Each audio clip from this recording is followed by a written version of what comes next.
இன்றைய தினம் கனடா கிளை ஊடாக சமாதானமும் மறுவாழ்வு அமைப்பினர் எமது சுசீலன் பவுண்டேஷன் நிறுவனத்தின் ஊடாக தாயக பிரதேசத்தில் கல்வி கற்கும் மாணவர்களின் எதிர்காலத்தை வளப்படுத்தும் உயரிய நோக்குடன் கற்றல் உபகரணங்கள் வழங்கும் பணியை தொடர்ந்து முன்னெடுத்து வருகின்றனர். இதனை மக்களால் ஒன்றிணைந்த மீள்வாழ்வளிக்கும் திட்டம் என்ற மனிதநேய பார்வையுடன் செயல்படும் இந்த முயற்சியின் அடிப்படையில் இன்றைய தினம் யாழ் மாவட்டம் ஆவரங்கால் மகாஜனா வித்யாலய பாடசாலையில் கல்வி பயிலும் மாணவ செல்வங்களுக்கு அத்தியாவசியமான கற்றல் உபகரணங்கள் வழங்கப்பட்டன. இத்திட்டம் மாதந்தோறும் சுழற்சி முறையில் செயல்படுத்தப்படுவது குறிப்பிடத்தக்கது. இது ஒருமுறை உதவி வழங்கும் நிகழ்வாக அல்லாது மாணவர்களின் கல்வி பயணம் இடையறாது தொடர வேண்டும் என்ற உறுதியான நோக்குடன் முன்னெடுக்கப்படுகிறது. இத்தகைய உதவிகளின் நன்மைகள்: பொருளாதார சவால்களை எதிர்கொள்ளும் குடும்பங்களின் சுமையை குறைக்கிறது. மாணவர்கள் கல்வியில் தொடர்ந்து ஈடுபட உற்சாகத்தை அளிக்கிறது.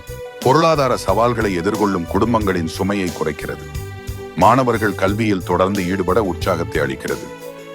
பள்ளி வருகை மற்றும் கல்வி திறனை மேம்படுத்துகிறது. எதிர்காலத்தில் சமூகத்துக்கு பொறுப்பான குடிமக்களாக வளர உதவுகிறது. இந்த உயரிய பணிக்காக தங்களது ஆதரவு, நிதி மற்றும் ஒத்துழைப்பை வழங்கி வரும் சமாதானமும் மறுவாழ்வு அமைப்பினர்கள் உண்மையிலேயே பாராட்டத்தக்கவர்கள். அவர்களின் தன்னலமற்ற பங்களிப்பு இளம் தலைமுறையின் கனவுகளுக்கு ஒளி தரும் விளக்காக திகழ்கிறது. ஒரு மாணவனின் கையில் ஒரு புஸ்தகம் வைப்பது என்பது ஒரு குடும்பத்தின் எதிர்காலத்தை பாதுகாப்பதற்கு சமம். அந்த எதிர்காலத்தை கட்டி எழுப்ப உதவி செய்யும் அனைத்து நல்லுள்ளங்களுக்கும் எமது மனமார்ந்த நன்றிகளையும் கௌரவத்தையும் தெரிவித்துக் கொள்கிறோம். இத்தகைய சமூக பணிகள் தொடர்ச்சியாக நடைபெற அனைவரும் ஒன்றிணைந்து செயல்படுவோம். கல்வி வழியே மீள்வாழ்வு, அதுவே நிலையான முன்னேற்றத்தின் அடித்தளம்.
சுசீலன் பவுண்டேஷன் நிறுவனத்தினர் ஊடாக கற்றல் உபகரணங்கள் நமது பாடசாலைக்கு வழங்கப்பட்டிருக்கின்றன. உண்மையிலே கற்றலுக்காக, இந்த கல்விக்காக செலவிடுகின்ற இந்த அமைப்புகள் இந்த சமூகத்திலே நீண்ட காலம் நிலைத்திருக்கும். அதே நேரம் அப்படிப்பட்ட மனம் கொண்டவர்கள் இந்த எத்தனை பேர் இருக்கிறார்கள் பார்த்தா அது மிக சொற்ப அளவு தான். இந்த நிறுவனம் சார்ந்த அனைவருக்கு நமது பாடசாலை சமூகம் சார்பாக நன்றியாக இந்த நிகழ்வினை